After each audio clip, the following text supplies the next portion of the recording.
வணக்கம் and welcome back to my channel. இன்னைக்கு நம்ம முட்டைகோஸ் தோசையும் அதுக்கு தொட்டுக்கிறதுக்கு இஞ்சி தேங்காய் சட்னியும் எப்படி செய்யறதுன்னு பார்க்க போகிறோம்.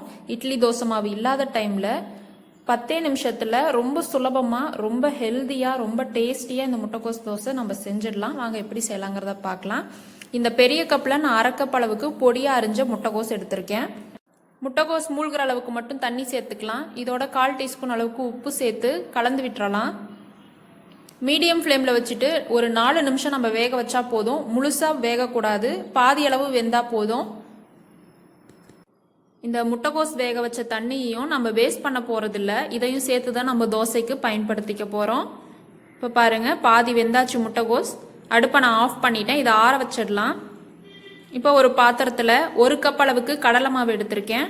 அதே கப்லேயே 1/2 கப் அளவுக்கு அரிசி மாவு எடுத்திருக்கேன். இது நம்ம புட்டு இடியாப்பத்துக்கெலாம் யூஸ் பண்ணுவோம் இல்லையா, பச்சரிசி மாவு, அதுதான். அதே கப்லேயே 1/2 கப் அளவுக்கு ரவை எடுத்திருக்கேன்.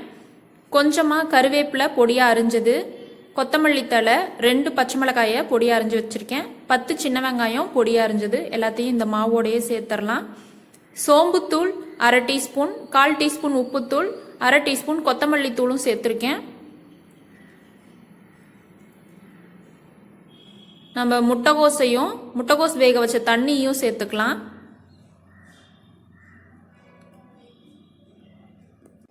சிலர் முட்டைகோஸ் அப்படியே பச்சையாகவே சேர்த்து தோசை ஊற்றுவாங்க. அந்த மாதிரி செய்யலாம். சம்டைம்ஸ் முட்டைகோஸ் வேகாமல் இருக்கிற மாதிரி இருக்கும்.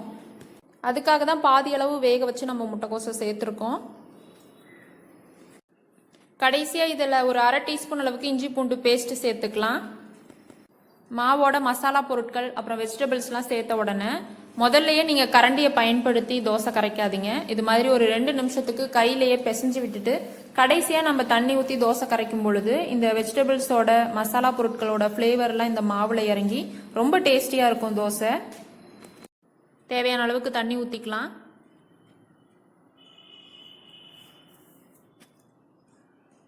இந்த கன்சிஸ்டன்சிக்கு இருக்கணும். இப்போ நம்ம உடனே தோசை ஊற்றிட வேண்டியதான். கல் காஞ்சதும் 2 கரண்டி அளவுக்கு மாவு நான் ஊற்றிக்கிறேன். ரொம்ப சன்னமாகவும் ஸ்ப்ரெட் பண்ண வேணாம், ரொம்ப மொத்தமாகவும் இருக்க வேணாம். ஓரளவுக்கு கொஞ்சம் தடிமனாக நம்ம ஊற்றிக்கலாம்.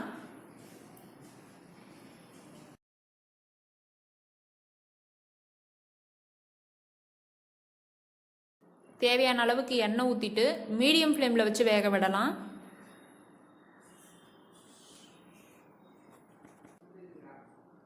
ஒரு பக்கம் வெந்துடுச்சு. இப்போது திருப்பி போட்டுடலாம். முட்டைகோஸ் இருந்தால் மட்டும் போதுங்க. வீட்டில் இருக்க பொருளை வச்சு ரொம்ப சூப்பராக 10 நிமிஷத்தில் நம்ம தோசை ரெடி பண்ணியாச்சு. இந்த தோசை சாப்பிட்றதுக்கு ரொம்ப டேஸ்டியாக இருக்கும். 2 பக்கமும் செவந்ததும் நம்ம எடுத்துடலாம்.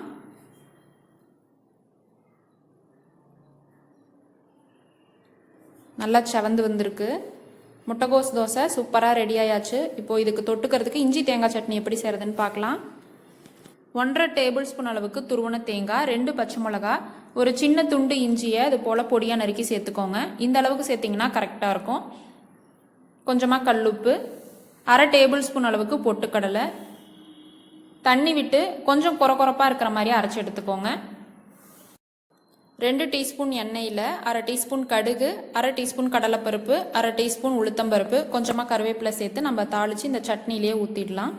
இந்த சட்னியை நீங்கள் இட்லி தோசைக்கு கூட வச்சு சாப்பிட்லாம். ரொம்ப டேஸ்டியாக இருக்கும். நிச்சயமாக இந்த முட்டைகோஸ் தோசையும் இஞ்சி தேங்காய் சட்னியும் நீங்களும் உங்கள் வீட்டில் ட்ரை பண்ணி பார்த்துட்டு எப்படி இருந்ததுன்னு சொல்லுங்கள். இந்த ரெசிபி பிடிச்சிருந்தா வீடியோவை லைக் பண்ணுங்கள். இன்னும் நம்ம சேனலில் நீங்கள் சப்ஸ்கிரைப் பண்ணலைன்னா சப்ஸ்கிரைப் பண்ணிவிட்டு கூட இருக்க பெல் ஐக்கானை கிளிக் பண்ணி ஆல் ஆப்ஷனையும் செலக்ட் பண்ணி வச்சுக்கோங்க. தேங்க்ஸ் ஃபார் வாட்சிங்.